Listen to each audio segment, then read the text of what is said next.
Just to remind you guys, I'm Mason. To the left of me is Shane, and this is the Damage Done podcast. We're here telling stories of redemption, hardship, pain, overcoming those type of things.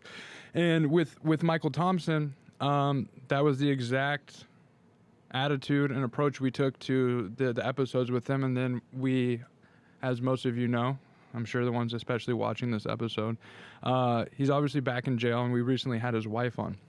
And there's a final piece to this puzzle before we want to put this to bed. We're very aware that there's much larger viewership with this, and we're not the Michael Thompson podcast, and we have plans for bigger and better things, and we feel like this is the final piece for everyone that has been engaged in this whole, I don't know, saga, to make your informed decision about who he is or who he isn't, and how you want to feel going forward. And this is going to be the last one. So after our first episode with him,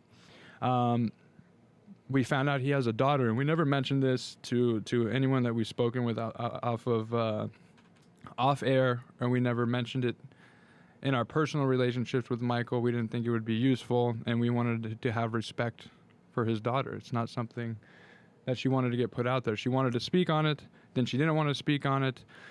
And if you guys paid attention to kind of the second episode with him, I would kind of purposely ask questions just to see if I could get it out of him in regards to my questions about family, and it was never brought up. And then after the episode with his wife that we recently just released, she reached back out to Shane. And so, Kimber, welcome. Thank you. Because here is his daughter, and she's here to complete and be the final puzzle to this. And as I sit here, for the people that are not listening and are watching this, particularly on YouTube, she didn't just contact us and say, "Hey, I'm his daughter, and I'm going to come speak to you." It was a process, and we did enough fact finding, I guess, to alleviate any concerns. And there were several conversations, and like Mason had touched on in the beginning, she had reached out after she saw the first episode, and some things had happened, and we respected and granted her wishes to not move forward with anything. And kind of some things had come up, and then Mike's wife reached out, and so on and so forth. Here we are. And I guess what Mason was getting into is that we've reviewed letters, DNA, ancestry. Yeah, we've seen the ancestry DNA results and the family tree and the correspondence between her and other verified family members. And I'm sitting here, I just want to cover this I'll show you guys, hope you can see it on the camera. And I'm covering some of it, that's why I'm holding it funky, just for her safety, I guess. Anonymity. And so these are letters straight from Michael Thompson. Their date, they're stamped. They have his prison number on it, his bunk number, everything like that. And then contained within are pretty explicit details of his life, his correspondence with his daughter. And so we want to discuss a lot of what has been said recently, what has been said on our show, because our show, whether we liked it or not, and most of the time we did like it because it did benefit us clearly. Some of the things, there's a lot of things that were said that were, I guess, I've lost my train of thought. Well, I want some loose ends here. Yeah, and I also want to say, the intention of everything is, first of all, I've never been, and Mason can speak to this on his own accord, but I've never really been like a half measures person. When I do things that I enjoy and I'm passionate about, I give them my all, my heart, my energy, and this is one of those causes. So there's been a lot of time, resources, episodes, questions, comment, all of that regarding, the specific individual, Mike, and who we connected with, and all of those other things. But this was, for me, of paramount importance, because I want a full depiction for not only myself, but for the viewership, and then also for his daughter that has things to say, and we'll get into that very shortly. But the intention of this is honesty and transparency, and we felt that it was paramount and important to kind of conclude or have her come out. And, we'll, without further ado, she's right here. She's right here. We're going to get into it. Thank you so much for making time to come. Thank do this, of course.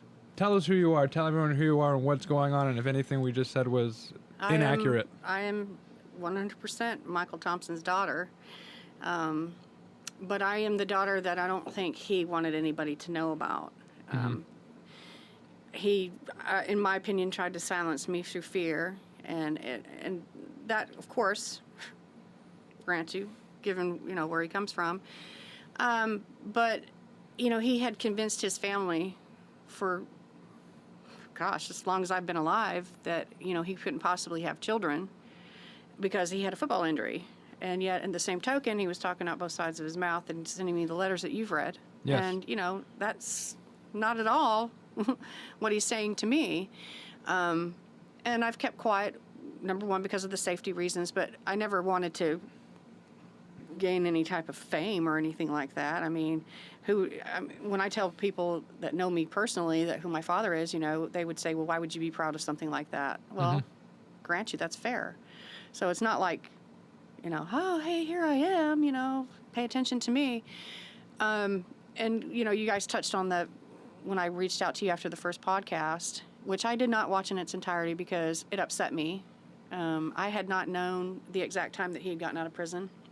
So that podcast was the first time that you knew he was released? Yes. Okay. I mean, I have always checked his prison records, to see which prison he was in. And when I saw back in April of 2019 that he had been granted parole, I just about hit the floor. Because I was like, never in a million years did I ever think that I would live to see the day that he would walk out of prison. And, he's obviously talked about being paroled in his letters and, when I visited him and things like that. And then he wanted to use me in some of his parole hearings, if you've read that too. And so why he wouldn't want everybody to know that I existed, even though some of his family members did, and some of his family members denied it, is a question I don't have an answer to, Sure. But after seeing him on the podcast, my initial reaction was anger. Why? Anger over the fact that as I was listening to him, I felt like he was playing you. And I said that to you. I told you that he was. And then, those circumstances arose where, you had asked me to interview for an interview, and I declined. And I never bothered to see the other podcasts that he had done. And on Father's Day, well, I had his number. Father's Day. Yes, I had his number. I'd gotten his telephone number from a family member. Yeah. And I'd held on to his phone number for well over a month, debating about whether or not I should contact him. He knows where I live. He knows my address. Clearly. And he had my telephone number given to him by his niece, my first cousin. So, why aren't you reaching out to me?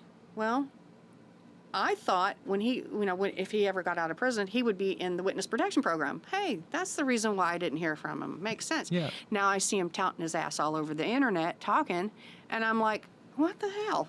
And it angered me. It was like, okay, so you send me all these letters and you tell me how much you want to be a part of my life. You want me to do the DNA testing. You want me to come to your parole. Maybe I could help you with your parole. Yeah. And now you're out and you don't even bother to contact me. No, and now he's on your podcast for redemption, and he's touting his innocence when in fact I've read the court documents. Sure. I've talked to the prosecutor that originally prosecuted him in 1975, in 2006. His scenario is not at all how it actually went down. So as his daughter, you're saying, first, even we're getting away from why you're angry. You did, why you're angry, but I think this is also an important point to bring up. You're saying that we've asked him multiple times here, and then in his second interview, we followed up and we're like, have you ever killed someone? And he says, I've never killed anyone. So you're saying liar. He's unequivocally guilty of murder. He's a liar. He has killed people. I have letters from him where he has said that that they had to hose down the yard with a fire truck. Sure, he'll claim that he has definitely stabbed people, done this, that, whatever. But no, you seem to know different. He's a killer. He is a killer. He absolutely has killed. And when he was sitting there, and let's take that back, when you were talking about him stabbing and all that, and he was talking about the attack on his life just prior to his release, which was in 2015, by the way, which was that's when I last heard from him. He cut off all contact. You got was in 2015. You're right.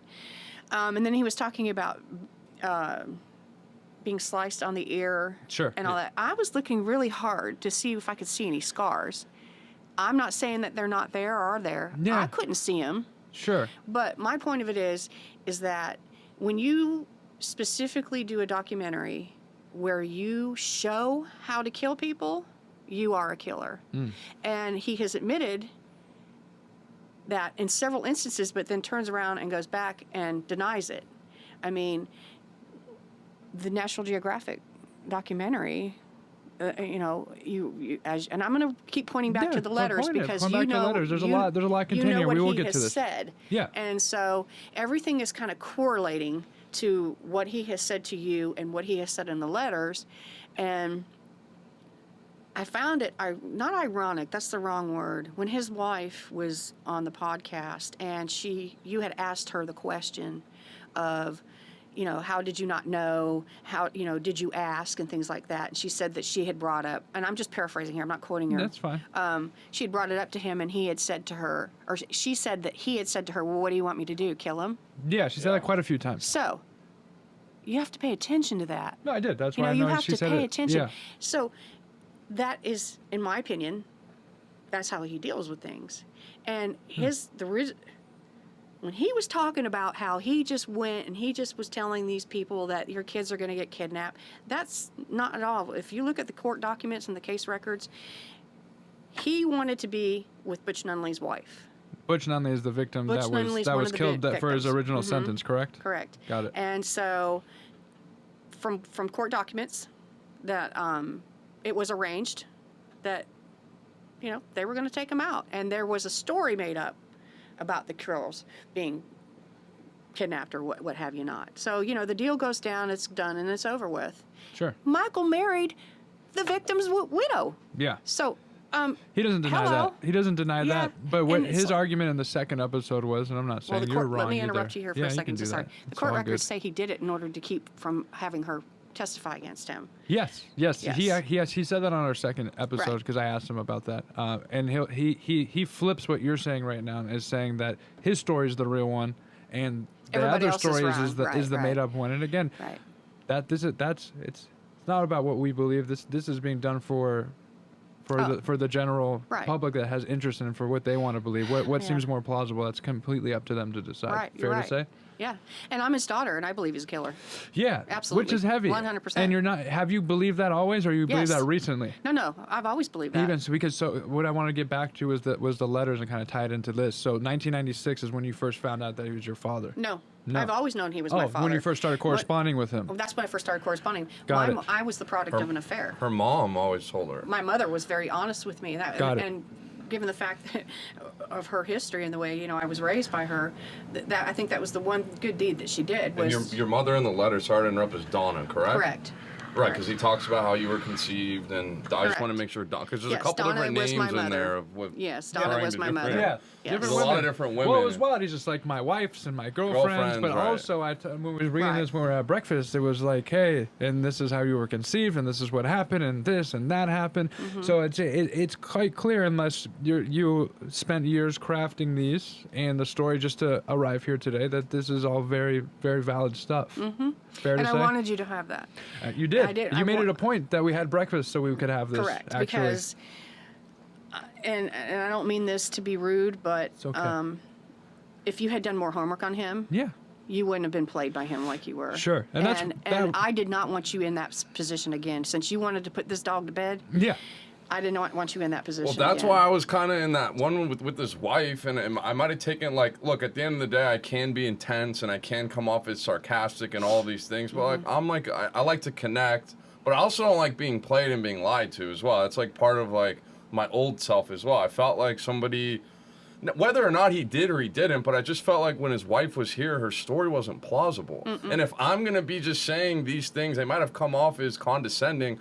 What do you think the lawyers and prosecutors are going to be? How do you think they're going to be coming at you? Right. You know, Yeah, so, for sure. Well, and it was. We're getting back to the Father's Day, and it'll lead up to what you were just saying. Yeah. And that'll tie in. I had his cell phone number for well over a month, and I had debated whether or not I should contact him, given the fact and the circumstances of apparently he doesn't want to be a part of my life anymore because I don't fit his narrative. I don't know. Yeah, that's what I don't want. know. That's Whatever what I he- want to touch on. You read in his letters that he does things and he doesn't. He has his reasons. I'm not going to Well, give he you has his reasons. He was clearly corresponding you for a reason from 1996, and we have it through 2015. And he was released in 2019. So why, we're going to get into the why do you think that there's 4 years of no contact? Right. For sure. Yeah. Well, and only he can answer that. Yeah. But I waited, and then on Father's Day, I sent him a text. And I actually told him that never in my lifetime did I ever think that I would be able to wish you a happy Father's Day in real time. Yeah. And, the DNA tests came back, and it's, unequivocally proven that you are my biological father, which is what we've always known. And I said, with that being said, and I'm just paraphrasing here to the gist of it, It's all good. I extend my wishes to you. Happy Father's Day. And I have made contact with several of my new family members on the Thompson side, and I sent a copy of that to a cousin of mine, newfound cousin, and within 3 hours, she sent me the AP News release of his arrest. And I didn't expect to get a response from him because, at the moment I sent it, I'm under the impression you obviously don't want me in your life. But now I know for a fact I'm never going to have that relationship with him. That You said that really hurt you. I bawled. I bawled my head off. I literally, and I'm not like that. I'm not real sensitive. I mean, I don't easily get upset or cry. Yeah. But it was like done deal. I mean, there is not going to be any. Maybe he'll contact me. Yeah. Maybe he'll respond. Maybe he'll show up on my doorstep one day. Sure. Maybe I'll get those answers, and that's never going to happen. Can I say something real quick, though, that came to me? I have friends, and I'm sure there's many people around the country that have grown up with, in single-parent homes or with everything that happened and the type of relationships and the things that you had heard. I can only imagine that, you're born with a mother and a father, and everybody wants to, on some level, connect with that person. But were there ever times where you just, why didn't you just write off and move on? Were there times where you had thought that and just, because you went out and you had a very successful life and you made something, you defied odds, and we'll get into how you grew up and all of that as well. Yeah. But what was how the persistence behind it and wanting to have some sort of connection with him and doing all of these things? What was that like? Okay, well, when you go out fishing for sharks, right? You hold that chum up, trying to get them out of the water so that they can take a big old bite and you can take the big old picture. That's what it's like. That's how it felt for me. It was kind of like, okay, I'm out there fishing on that boat, and I'm trying to get that shark up out of that water because, damn it, I want to catch that shark. And it kind of felt like that for me. That's the best analogy that I can give it. It was like, all these years, he admitted his paternity. He's admitted I'm his daughter, how he wants to have a relationship with me. 25 years of this going on. So then when you go through periods of not hearing from him for whatever reason it may be, you have to sit back and you have to question logically, is it because something's going on? Because you read in one of his letters where he was going through a situation with the Hells Angels that he spoke about. And if I had tried to contact him anytime before that, he wouldn't have responded. Sure. So I have to take that into account in calculating, well, what's my next move? Do I just cut off all contact, drop the ball, don't do nothing, So when it came time to, in 2015, and at the end of 2014, where he gave me my uncle's contact information, and asked me to contact him in order to do the DNA testing.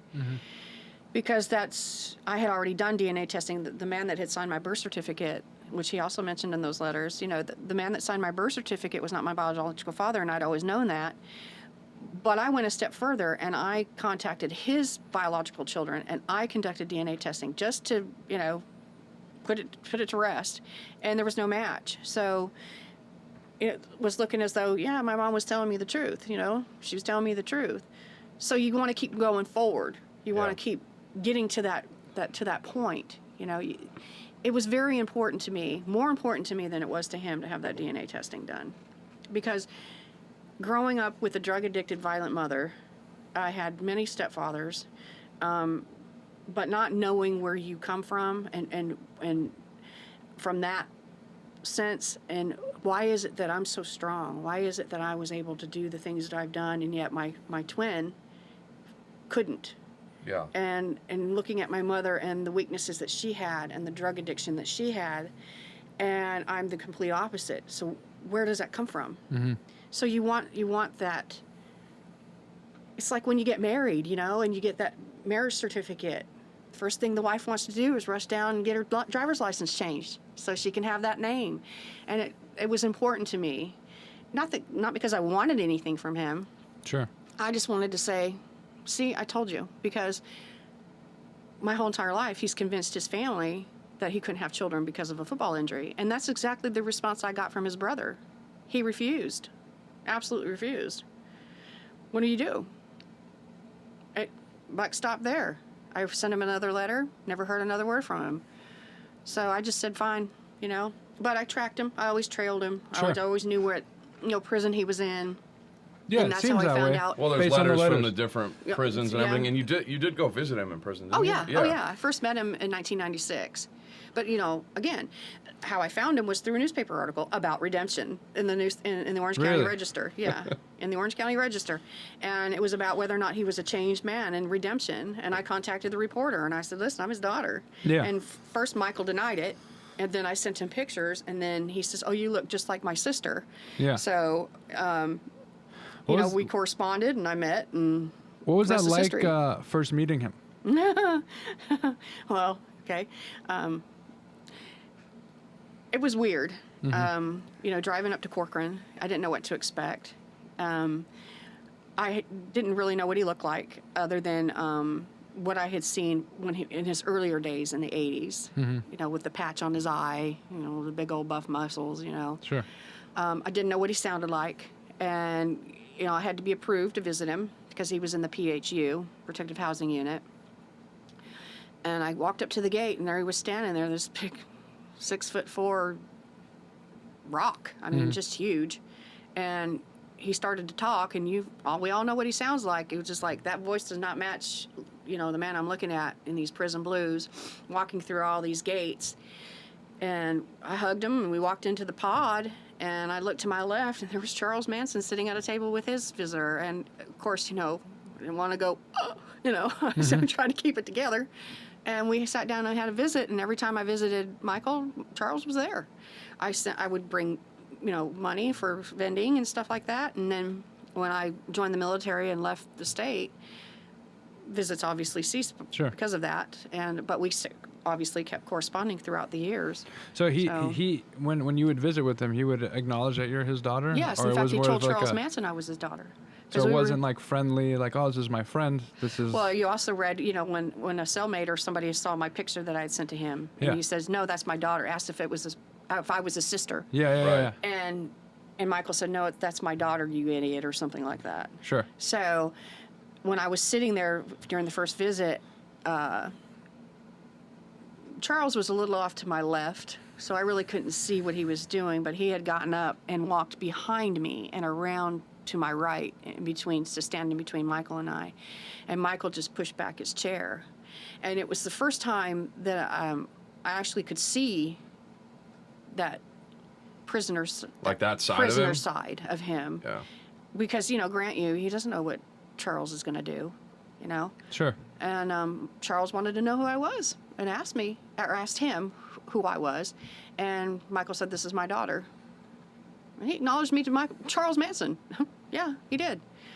And at one point, during one of the visits, Charles wanted a picture of himself and his visitor and myself and Michael. And so we got the picture. And unfortunately, I did lose it. Being military, you lose some things, and that's unfortunately. But there are witnesses who have seen it. But that's not a big deal. I've met Charles Manson. I have seen him. I've had my picture taken with him. Yeah. But when I was going to visit my father. Sure. And I was going to get all those answers that anyone would want. And that's another thing that you brought up that you wanted to dispute from the first podcast. Well, maybe not dispute, but you had something contrary to what Michael said, because Michael sat right in that same chair that you're sitting in on that same microphone, saying that Charles Manson was a punk, and that he took his women. And you say that he was quite friendly with him, and you never got the sense. Is that accurate, or am I making that up? You're right. Okay. I mean, Charles, the visits that I had with Michael, Charles never had a woman there. They were all male visitors. That's his prerogative, whatever. So Fair. I can't dispute that part of Michael's. But I never got the impression from Michael that he disliked Charles, because anytime Charles came around, he would talk to Michael. They were friendly. Yeah, they were friendly towards each other. And if I don't like someone, it ain't none of your damn business who I'm talking to. Yeah. Fair enough. Why do you care? Yeah, let alone taking pictures. But yeah, I mean, we don't know that. We don't need to get into whether the relationship was. Yeah, whether but- it's good or not. But I was leading into more of the things that you wanted to dispute, which were the initial reason that you No. reached out. There was quite a few Michael things. told me that Charles wanted to be Michael's friend and wanted protection from the AB. Yes. And that's where it stopped. But I never got the impression, every time I visited Michael, that he disliked Charles. You don't take a picture with him. You don't talk to him. You don't, that's just how I roll. I don't, Sure. Right. And being Michael, one of the most feared men in the prison system, why would he give a damn what Charles Manson thought? So No, I of never course. got, so in answer to that question, I never got the sense that he disliked him. But I'm not him.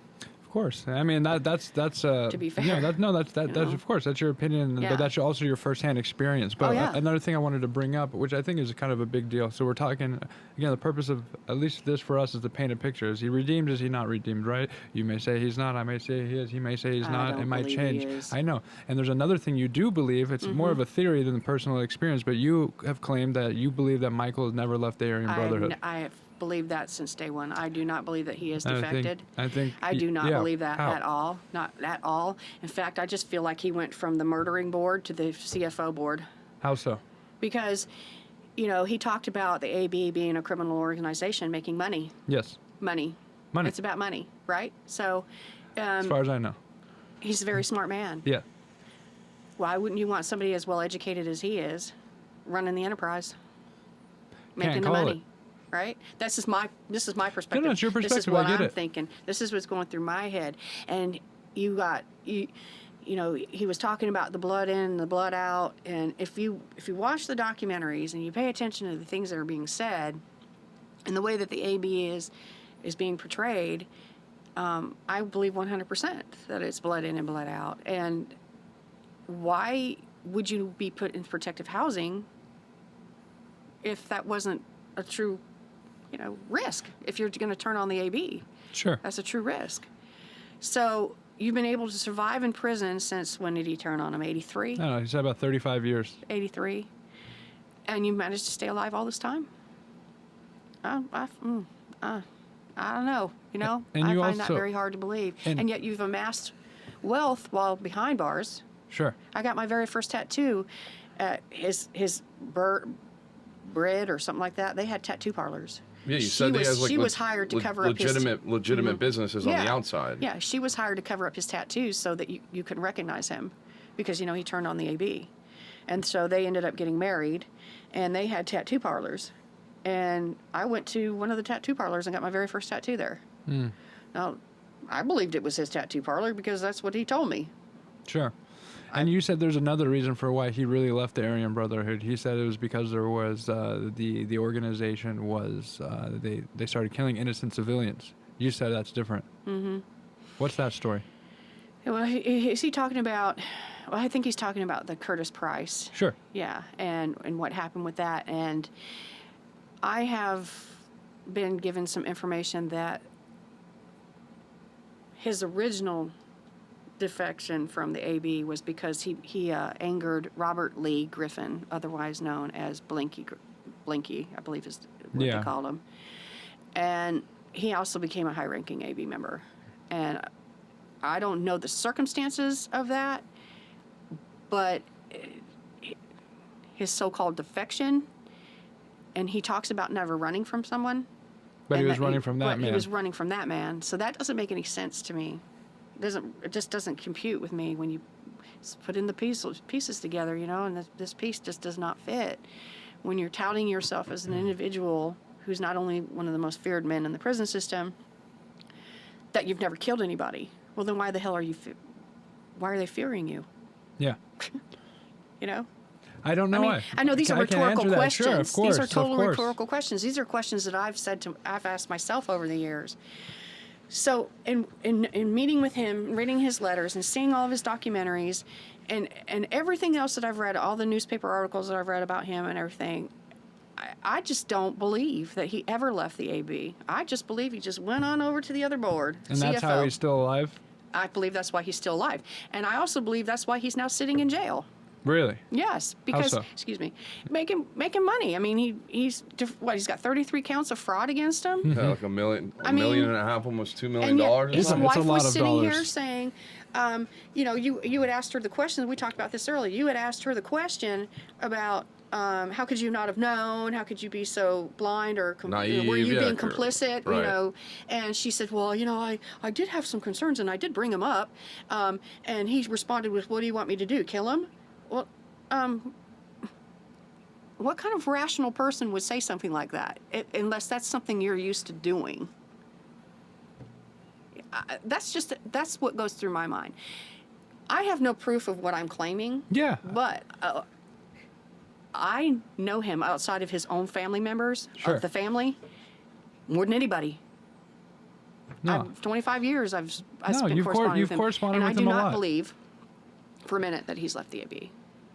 But he wanted me to be fearful for my safety and to keep quiet. Yeah, and what do you think that angle was? Because that's what, again, I don't know. I wanted to bring up. Because he's talking to you for all these years, and then all of a sudden he just goes radio silent, let's just so to He speak. went dark. He went dark on you for 4 years, and then all of a sudden you see that he's out on a podcast, and then months later, our podcast, here we are sitting here. And I feel like you have to have some ideas about that, and I think these ideas are important. Just having you talk here is it's giving more context to everything that's been said with what's in the newspapers, what's in our last episode with his wife and his 2 previous episodes, and then what's out there in the ether with other channels. I believe that I don't fit his narrative. And what is that narrative? That is that what I'm doing right now. Yeah. Saying what I'm saying right now, because it contradicts a lot of what he says and what he has said. And I mean, it just doesn't fit into that narrative. That is the narrative being what he's saying. What you mean is that I'm a changed man. You're a liar. I'm nonviolent. You're I'm a all liar. these things. You're a liar. So let me ask you a difficult Yeah, question. he's a liar. Yeah, I want to ask you a difficult question. As his daughter, do you think he should be behind bars for the rest of his life? Absolutely. Easy, just that easy, not without even blinking. You think that he's a danger to society as he is? I do believe so. Truly, Yes. as Now, dangerous in the sense where he's in trouble for things like doing what he's accused of doing right now with fraud, or a danger to society that he can take human lives, or something in between that? Both. All Let of me the tell above. you something. Yes. Okay. If the AB wanted to get to him, he's Yeah. a sitting duck. He's in that jail cell right now. Yeah. They could get to him. Why should I sit there and worry about my life and my safety when his wife isn't? And they can get him. They want to get you, they're going to get you. He's sitting in that jail cell. Sure. Well, he's acutely aware that if anybody's going to come up on him, what do you think he's going to do? Well, I would hope he'd fight. He's not going to bitch slap him. No. No. His demeanor, his philosophy, he tries to tout peace. Yeah. One with the earth, the universe. Well, let me tell you something. There is not a stitch of Native American blood in him. Yeah. Not a stitch. According he is to not your- Native American. I know some channels I'm looking at the camera. I'm not talking about other people. I'm talking to you directly. I won't name names, but you'll be probably happy to hear that. We looked at the ancestry DNA, and there wasn't any native blood in there at all. No, zero. Which is another thing that kind of maybe infuriated you or upset you. It did infuriate me. Okay, infuriate's the right word. Yeah. Okay, got it. And this is not about revenge.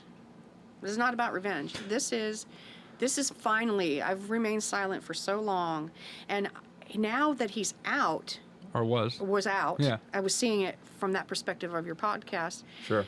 the damage that he could do and was doing. Yeah. And I am not at all surprised that he was arrested for fraud. Because, Really? No, because, I mean, you've heard him talk. Yeah, it's a good You speaker. know how he speaks. You know, I mean, he comes off, like this. He's slick. Oh, he's slick. He's slick. And, talked about Well-polished, how slick guy. he finally got paroled because of humility, but you read in his letters about, how the parole board always accused him of being manipulative. And, Yeah. He's talked about that too. But I think he's more of a danger outside of the prison system than he is on the inside. Really? Yes, because of what he just has done. And I think that he used you to set up credibility for himself. It's possible. And because I do believe, this is just me, this is my opinion. So there's people have the that same opinion as you. He probably knew that he was being investigated. And, you know. Even when he was doing our first original episode, you think? Yes. Oh, you think he knew the heat was already on? So you think he did our episode as a way to get heat off of him to show credibility for his transformation? It's possible. No, show credibility for the live, learn, and prosper. Yeah, that's what I mean. Show credibility for all the nonprofits that he's doing, because yeah, he talked about nonprofits a lot in those other letters. Like, he started and founded a bunch of different.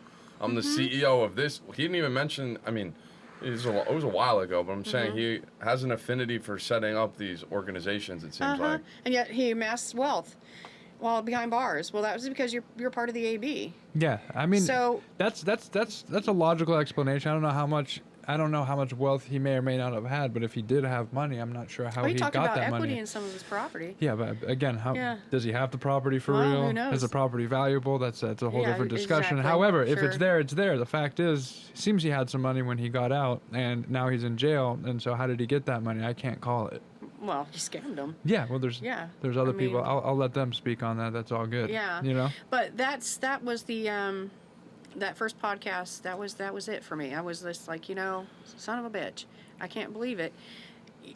Although it was, and then it wasn't, though, because you reached out, we talked a little bit, and then we set up a call, and I think it was like, it was fairly early in the morning. You sent me a message like, "Hey, spoke to my family. I've taken this. I'm gonna reevaluate some things." And I think it was we've talked since is because you were coming from a place of more emotional side, and you wanted to be more rational. That's right. Whether or not we ever spoke again, I'm saying this is in hindsight now. Right. You're right. Yeah. You're right. You're exactly right. I try not to do things based on emotion, and I do, like we talked about earlier. I believe a lot. I have similar thoughts about how the universe works and being right, and I believe in karma like Michael does, and I obviously apparently I get that from him, but I didn't want to do anything that would not only harm myself but harm others based on my emotions. And at that time I was very emotional. I mean, now I'm just learning that he's been out for how long and I haven't heard from him, and so all those emotions are running rampant. And this is the very first time I've ever come public. Yeah. I've never come out public at all. And so it was a decision that I had to feel good about. And after watching the podcast, last night, because I wanted to make sure that I knew what I was talking about, Sure, of course. I felt I was doing the right thing, and I still feel I'm doing the right thing. I don't think he's left the AB. I do believe that he has scammed all these people, and for whatever reason he has for not contacting me, I don't know. But I am his greatest accomplishment, and he's had nothing to do with it. Yeah. And so we're going to touch on that for sure, but what just came to my mind as you were talking about being the first time you're going public about these things and saying these things, this is going to get back to him one way or another. Oh, it absolutely will. And we can all figure out how that'll happen, but there's something you want to say directly to him right now. What is that? Gee, I never thought about that. I know. I mean, I really never thought about that. You blew it. You blew it. Look into the camera and say it to him. You blew it. You blew it. I mean, we talked about my life and how I was raised, and I was the one damn good thing out here he had. And he walked away from it for whatever reason. And if you had just reached out to me, if you had just talked to me, I would probably be advocating for him right now. Yeah. I probably would be trying to help him, doing everything that I possibly can. Does that mean I believe he's innocent? No. No. But as his daughter, who wants to maintain that relationship and that connection with him, who wouldn't want to do that? Sure. So, you made your bed, you lie in it, that old adage, and you blew it. Well, more so also that you're here as well is that your whole life and the things you've seen, witnessed, lived through, your story is inspiring. It's full of redemption and hope. I mean, you grew up with a drug-addicted mother, without a father. Father was in prison for murder. Correct. Grew up homeless from 15 to 18. Correct. Was never a drug addict. Did whatever you had to do to survive and did it with dignity and worked several different jobs and joined the military. Join the military, right? Yeah. You want me to touch on that, or you just want to? I just want to, whether you want to touch on it or not, I just want to tip my hat to you and say, like, you know, it's not like it's something, and I know that you're proud of it, but like, I see you as like a very, very strong woman and an inspiring woman, and I wanted to touch on that. Yeah, well, you're right. And, you know, my mother was a drug addict, and she was very violent, emotionally, psychologically, and physically. And my sister, my twin sister, got the brunt of the abuse because she looked a lot like Michael. And so she was in and out of mental institutions from the time that we were 14 years old, and unfortunately passed away in 2012. With that being said,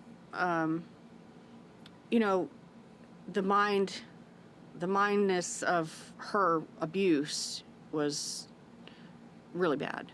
I didn't suffer a lot of the physical abuse that my sister had until after my sister had left. And we were 14. And then at the age of 15, you know, I was in high school. I was on the swim team, the water polo team. I was getting good grades. I was a good girl. I wasn't, you know, running around doing things I wasn't supposed to be doing. She came home from work one day and said, "I'm tired of taking care of you. You have 2 hours to pack your shit, get the fuck out." And that's exactly what she said to me. So I packed my clothes and left. This was at 14, 15? I was 15. Yeah. And I was just floored. I was like, what the hell? So I packed my bag and I left. And I never went home. I never went back. And I lived on the streets from 15 to 18. I had planned to join the military straight out of high school. We talked about that. And I failed the physical because I was pregnant with my daughter, my oldest child.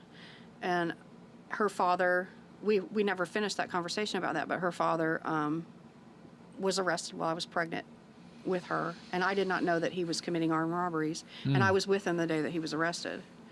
And I was 5 months pregnant, and we pulled up into a grocery store, and before I knew it, cops were yelling, and I had a .45 pointed at my head, although they didn't realize that I was a minor and pregnant.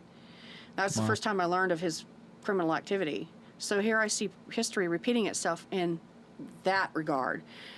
My disdain for my mother and her drugs always came first. It didn't matter if I needed... I used to eat just crackers and milk. Sometimes there wasn't even food in the house. Because if the drugs were first. Yeah, you need to buy drugs before food. Exactly. That was my story always. So, you know, I deeply resented what drugs did to her and what it did to my life. So I never did drugs. Even though she tried to accuse me of always taking her drugs because she used it so much, she couldn't remember what she took. Yeah. But, so I saw history repeating itself. Like, here my dad's in prison, now her dad's in prison. I'm living on the streets. You know, I can't raise this child, and my family wasn't going to help me, but my grandmother allowed me to move in, provided that I gave her up for adoption, and that's what I did, and it was the best decision I ever made, because right then and there, that was the moment that I broke any type of cycle that was going to go on from there. Perpetuated that cycle. Yeah, and I went on to marry and have other children, all college educated. I went to college. I served my country. I did end up serving my country because it was something I started and wanted to finish, and I have a good life. I never sold myself on the streets. I never did drugs, and I never took a damn thing that didn't belong to me. I worked for everything that I have, and I worked 2 jobs, went to school full time. You know, it's amazing. To do I mean, that. the fact we talked about being a statistical anomaly. I am. Yeah, no, you definitely are. Yeah. And to not get into that, being strong enough to not get into that type of lifestyle or just do drugs to take the pain away or the whatever it was that you were going through, I can't even imagine. Putting it into words is marginalizing it from me, from my standpoint. But like, I started doing drugs because I had like fear and self-esteem issues, but I had like a good, easy, pretty life, you know?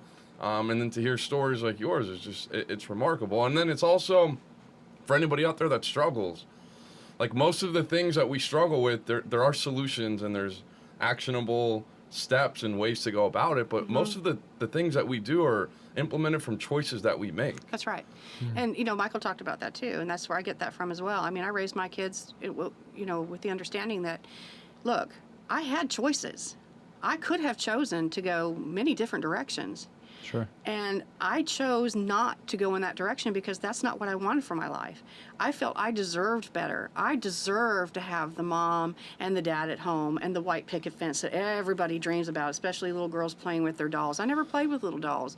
I didn't do that. I was too busy trying to survive, figuring out where my next meal was going to come from. You know, is my mom going to be home tonight? And what kind of mood is she going to be in? Will she have her pot? I mean, 1982, that was the worst year of her drug use. And I was telling you all that, you know, we lived in an apartment. We always lived in roach-infested apartments and, you know, bad conditions. And we had a cat that was sick, and we didn't have money to do the laundry. Hadn't seen my mother in days, and I went to school with cat shit on my clothes. Yeah.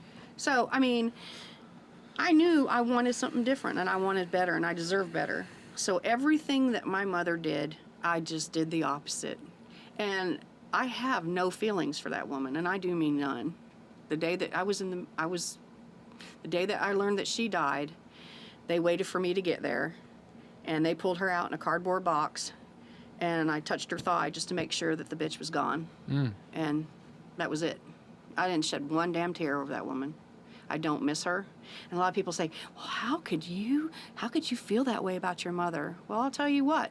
When you have a knife put to your throat, or you have a vase broken over your head, or when from the time that you're, say, 5 years old to the time that you're 12, and you're told that if you don't behave, you're going to juvenile hall, or a lot of the things that she's done, just Do you have atrocious. gratitude for either your mom or Michael for who you are today as a person? Yes, actually I do. Because if it weren't for them being as messed up as they are, I wouldn't probably be who I am today. They were the perfect example of who not to be. The perfect example. So many, many people, like we talked about this, have problems. We all have problems. Of course. We all have issues. We all have our reasons for doing the things that we do. But I don't believe things happen for a reason. They happen in their own time. That doesn't mean that's destiny. It's just how the universe works. So when you're kicked in the nuts, you're hit over the head, or something's happening to you, don't sit there and try to figure out the why behind it, because you're wasting your time. You may never get that answer. Get your ass up and you start walking, and you need to do what you need to do. Ice it, put ice on it, do something. You know, don't sit there and feel sorry for yourself, because where's that going to get you? And I've never felt sorry for myself. We talked about my husband and my stepson having cancer, losing my dog, and then Michael finding out he's released in this podcast and then rearrested. Yeah, it's a lot. And I'm not depressed. I'm not sad. I don't feel sorry for myself. I don't feel that way. And maybe that's where my strength comes in at, you know. But we also talked about it as well. I'm sure there are times where you're weak and you cry and absolutely. You do these, right? And then you've also done therapy outside and like you take steps to make sure that your wellness is okay so that you can be that there woman and for the family and show up in the way that you know that you can. Yeah. And there's maintenance that goes along with it is my point. Yes, And for everybody in that thing, you know. Yeah. We all suffer. Some people suffer with quieter issues. Some people have louder issues. But sure. I mean, you know, the human condition is that we hell yeah, I'm back in psychotherapy, and I'm proud to say it, because guess what? I'm going through one of the hardest times in my life. I interrupted you, but you're right. It's okay. And I gotta have some sort of an outlet, and I want that outlet to be a positive outlet, not a negative one. You know? Oh, sure. You know, I could say, I just want to go get high and stay high. I don't want to deal with this. You know, and that's not what I'm about. That's not how I got this far in life to do something like that. So, and I owe it to myself and to my family to take care of myself. So, you know, you do what you have to do. And I'm not begrudging or belittling anyone who has problems, because I've had many people, even therapists, tell me I should write a book, because my story is that inspiring, that what I've been through and how I've survived the things that I have survived, like living on the streets. And like I told you guys earlier, at that time, it didn't hit me, it didn't compute that just how much danger I was really in. Sure. And so,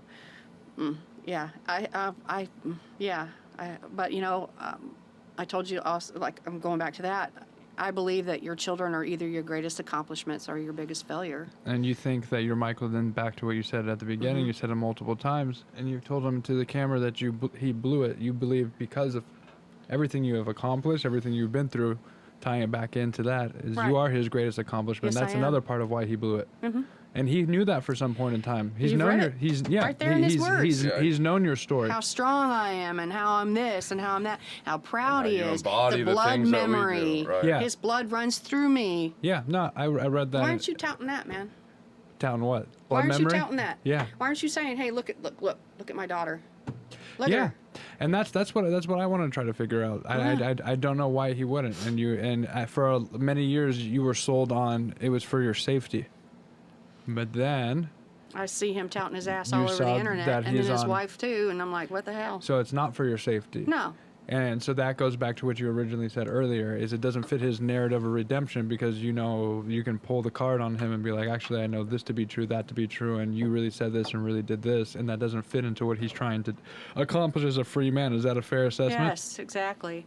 Well, I mean, I don't know what recovering drug addicts, drug abusers Yeah. go through, but I think about that show Mom, Mom. and it has Alice and Janie, and it's about former drug addicts and stuff like that, and they do their meetings and stuff and all, and they're supposed to make amends. Yeah, is yeah. what they call it, amends with people that they've hurt along the way. This is what this Yeah, whole That's show one of is the about. one Yeah. of the steps. And it's not like he has wronged me per se, but He abandoned you. It's either going one or two ways. Yeah.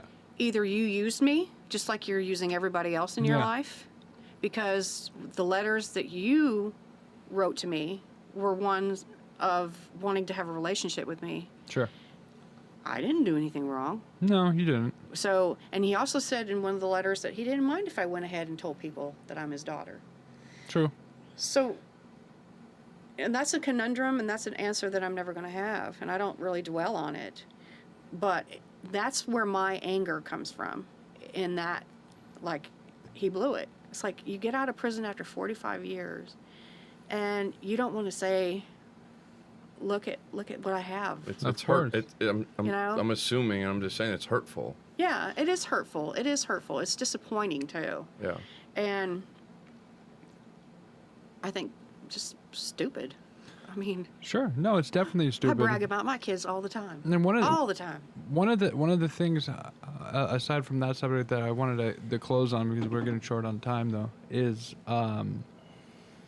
the intent. I know we've like discussed the intent behind you coming out, part of it, but like from my understanding, because you've always said to us and you touched on it at the beginning, it's like, oh, you guys were played. This and that.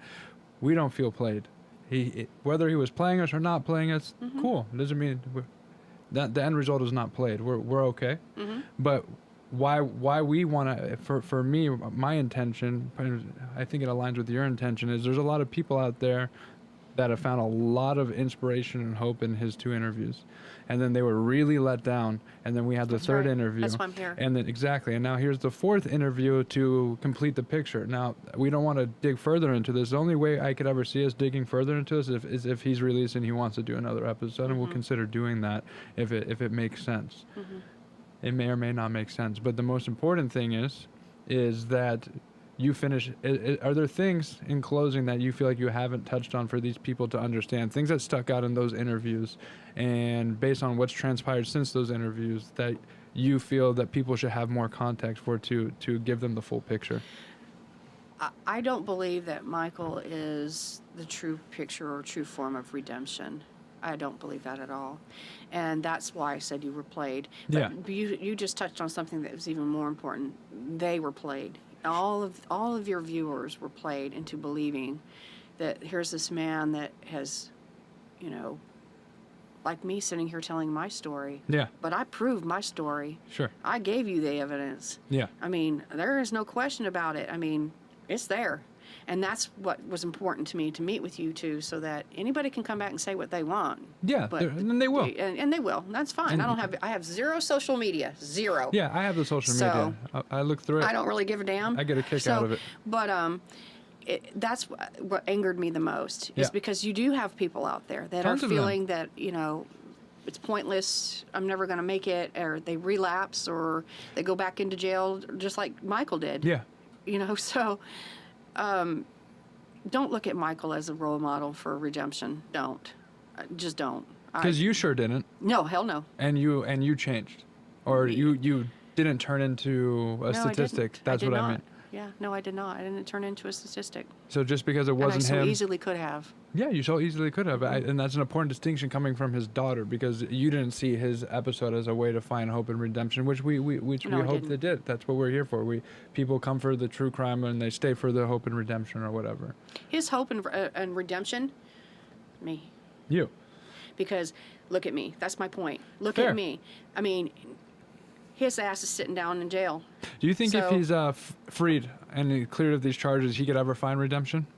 Do you ever think that he could? Because he has good. I believe he has good qualities to him. I'll say it. You may disagree. It's fine. No, he does have good And qualities to I him. think he has a lot of yeah. redeeming qualities. But do you think he can, if he is indeed this person that is guilty of these murders and he did defraud these people, whatever, that in the time he has left on this earth, he can do something to actually genuinely change? Is that No, possible? I don't believe And would that. your heart be open to him ever making amends to you, if that possibility came, or is this it for you? No, this is it for me. Truly. Truly, yeah. I mean, I knew coming into this and coming forward publicly for the first time. Yeah. I mean, I'll be 51 here soon. Okay, Sure. So, I had a long time.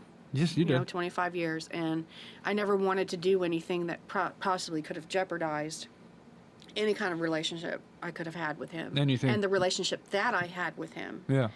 And you know, he was the one that was the captain of this ship, not me. So, as far as I'm concerned, So what would you No. do if you received a letter from him or a call from him? Would you just trash it, or would you respond to it yeah, at I'd this probably point? trash it and say you can go fuck yourself. You can go fuck yourself. Fair enough. Yeah.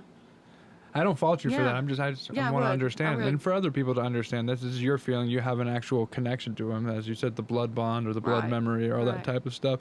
And so I mean, is there something else you wanted to touch on before we I'm close sure out? real quick. I'm Go sure ahead. some of his the Thompson family is going to be upset that I came forward, being that I'm so new to the family. Yeah. What do you have to say to them? I don't give a damn. Okay. I don't know you shit. Okay. She doesn't know you should, I guess. Yeah. I mean, I don't give a Fair damn. enough. I don't know. They might talk shit to me. She doesn't know you should, it's man. fair enough. I just wanted to say in closing that, you know, I appreciate you, your honesty, your forthcoming. I mean, there was. I have nothing to gain. by I being no, I know. I'm yeah. just saying, like, you can't. You presented everything for our. Just, you know, so that we could verify and check and all of that. But I just want to say that I, you know, commend you and everything you. that you've been through and everything that you have today and have created. And, you know, I'm grateful that we met, and hopefully Truly. we have a friendship moving forward. Oh, yeah. And if there's anything that me or Mason can ever do for you, please. appreciate and that. keep your family, you know, in our prayers. Thank and you. But I would like to say to the two of you that, and to your listeners, Yeah. and you know, and your viewers, Yeah. that if you really want a true example of what redemption is like, it's you two. Thank you. And that's what I want to preserve. I don't pay attention to Michael. You don't even have to listen to my story. You don't. But what you're trying to do is good, and that's one of the causations for my coming forward. Thank you. And beautiful. I think Thank you you. guys are doing a really good job, and I will be following you probably Cool. on the internet. Yeah. But I don't, 'cause I Just don't have social media. It's okay. You could create social media just to follow us and share with You know, your people. but you know, like Michael says, and I've always said it, it's none of my business what you think of me. Yeah. You know, so I really don't care. And hopefully my story will help some people, and I believe maybe it will. will shed a different light on the perspective of where Michael was coming from. Sure. But again, I don't think that he's a man of redemption. He's not a man that I would follow as an example. Yes, I believe he is a murderer, and yes, I still think he's part of the AB. Pretty heavy, but thank you for your time. Thank you for And having thank me. you for being here. Okay. That's it. Like, follow, share, subscribe. Say nice things, say mean things. It's all one and the same. Thanks.